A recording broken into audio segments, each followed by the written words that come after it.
Hello, my friend. This is take two. Had some internet issues, had to restart the router and do all that good stuff so I could have a good connection. So, anyway, um, let me start all over again. So, yesterday was my birthday. Had a great birthday, had some good times, very cool. And as good as it was, it's always a little bittersweet to me because my birthday also happens to fall on my father's birthday. And he's gone home to be with the Lord and totally miss him. But always, my birthday, I think about, it's my birthday, but it's his birthday too. And it definitely puts him more in my thoughts than he already always is. And I was just thinking about something I could bring to you today about three basic lessons that he taught me that really helped shape the person that I am. The first lesson has to do with just being friendly. He had a laugh that could shake a room, and I think I've got a bit of that laugh as well. So he was always a friend who was a friend in need. In fact, the second thing I was going to tell you about is that he was such a giver. Hey, Angie. He was such a giver. I know that one of the things he would do is he would plant.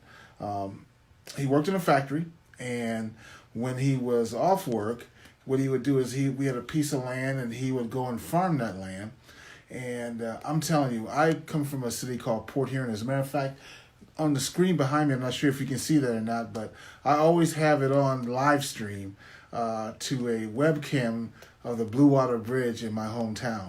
So that's what that is, always in the background there. But anyway, he Port Huron is known for having mosquitoes because, as you would guess, from a city called Port Huron, it's a port, water, mosquitoes. So, hey Ashley, we go out there and I'd stay out there with him for a little while, but those mosquitoes would be hungry and they would just tear at me. So I would book out of there, but my dad would stay there and he'd work the land and so forth. And over the course of the summer, if you will, he would grow an incredible crop. And all this time, he asked me to come out and help him. I'd help him sometime until the mosquitoes got bad, and then I'd get out of there. But he would work it himself a lot of the time. Well, no one would really show up until it was almost time. Hey, Kim, it was almost time for that garden to be harvested, if you will. And friends would show up out of nowhere and take a look and say, "Hey, Stuart, you got some good-looking greens there." And my dad would always say, "Well, you can have some." And they'd come and they'd grab some. And I was a young kid. I was like, "Dad," Mr. Entrepreneur here, "we could sell this. We could set up a stand and we could sell this food." And he's like, "That's all right. I'm just glad to be a help to somebody." So he had that kind of spirit. And that's something that he instilled in me, was a spirit of being willing to help people, The third thing I'll leave you with is that he is always ambitious, looking toward the next day. He always had a plan of action for getting an increase in his life. And it was something that throughout his life he modeled to me. And now that's something I've picked up on.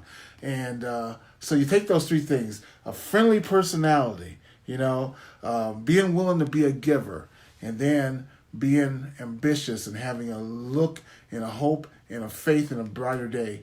And those are just some lessons from my dad. And I can't even believe I got through this without tearing up. So I hope this is helpful to you. As always, send me a message. I'll send you the top 5 books you should be reading right now. I know I'm a little backed up, but I will be getting those to you. And I hope you have a blessed day.